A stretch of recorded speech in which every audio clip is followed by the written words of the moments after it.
Humigit kumulang halos mag-apat na taon na simula nung umalis ako ng Pilipinas. Pandemic days nun.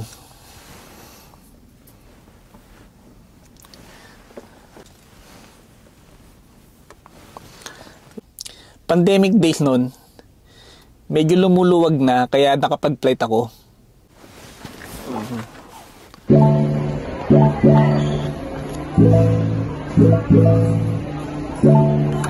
Mr. Double check your name, 422 Haneda, gate 7 boarding time, 740. Your seat, sir, aisle seat. Immigration, sir, sa gitna. Thank you.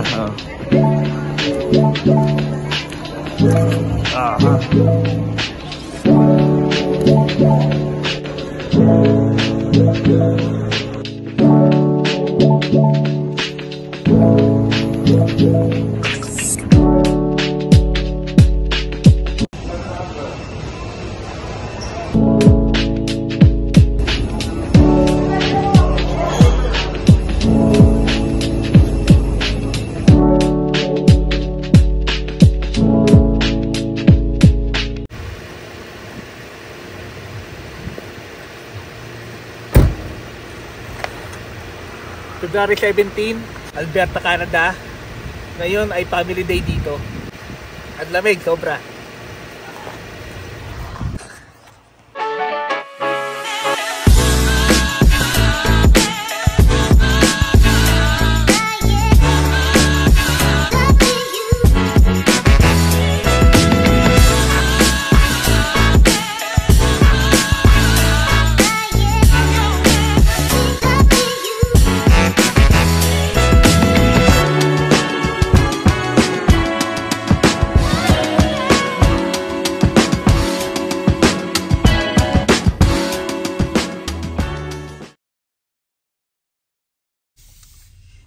Hindi ko alam kailan ko ma-upload to.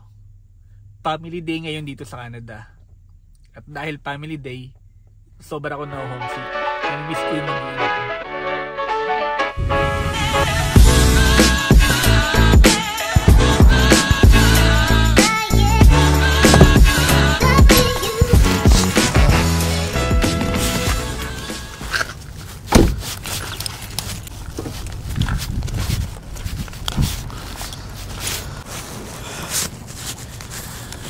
Namimiss ko talaga sila sobra.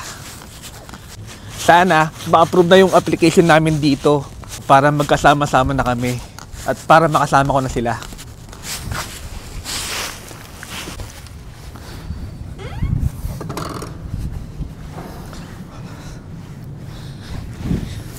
Halos mag-apat na taon na simula nung umalis uli ako ng Pilipinas. Pero bago pa yon, halos magsasampung taon na rin naman na akong nag-abroad para magtrabaho.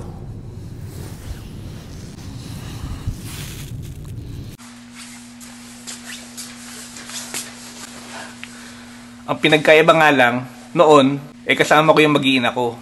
Hindi tulad ngayon. Dito sa Canada, hindi ko pa sila kasama. At yun ang mahirap at masakit para sa akin.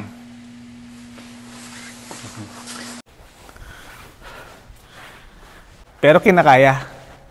Para sa kanila, para sa pangarap nating Canada.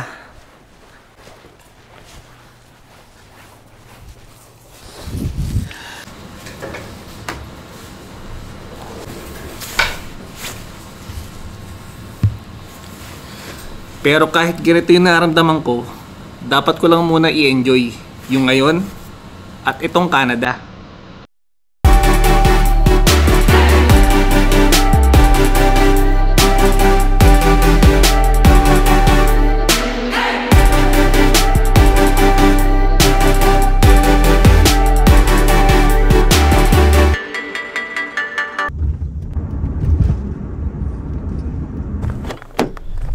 Wala na sana akong balak umalis ng Pinas simula nung nagbakasyon ako at umuwi ako nung pandemic. Dahil siguro sa sobrang takot ko, sobrang pag-iisip, dahil noong mga time na yon, kasagsagan ng mga nagkakasakit at hindi kinakaya at nauuwi sa kasawian.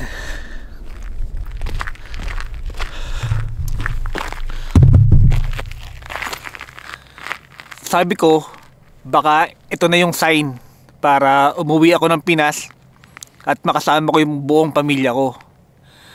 Lalo na yung mga magulang ko at asawa at anak. Kaya, ayun, nagpasya ako umuwi.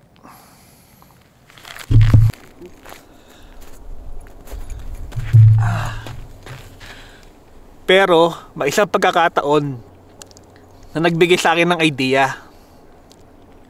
Yun ay ang magpunta ng US at dito sa Canada. Sabi ko, bakit hindi ko subukan?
Sinubukan ko makipagsapalaran at magbaka sakali sa US. Pero hindi pala talaga ganun kadali. At kaya nung matatapos na yung status ko sa US, dito ko nagbaka sakali, dito sa Canada.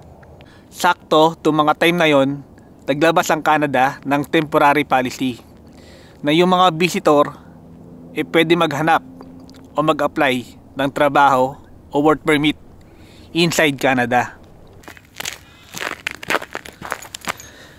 At sa sobrang bait talaga ng Panginoon, pinagkaluban niya ako ng pagkakataon dito sa Canada.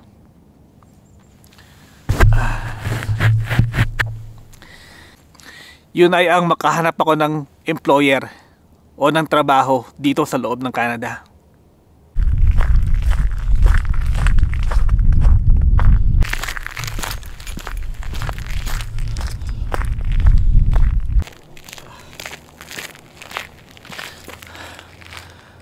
At ngayong nandito ako sa Canada, sobra ko namimiss yung pamilya ko. Lalo na yung asawa at mga anak ko. At lalo na rin yung tatay ko. Dahil hindi ko na siya naabutan pang muli. Tulad ng nasabi ko dun sa nakaraang vlog ko, pumanaw yung tatay ko nang nandito ako sa Canada. At wala akong nagawa para umuwi, makita o mayakap man lang siyang muli sa mga huling sandali niya. Kaya sobra ko namimiss sila. Lahat sila. Lalo na ngayon na family day dito sa Canada. Ang sabi ko nga, konting tiis na lang. At alam ko, malapit na yon. At alam ko, ibibigay ni God yun yung pinaka-pinapangarap namin. At yun ang approval ng application namin dito.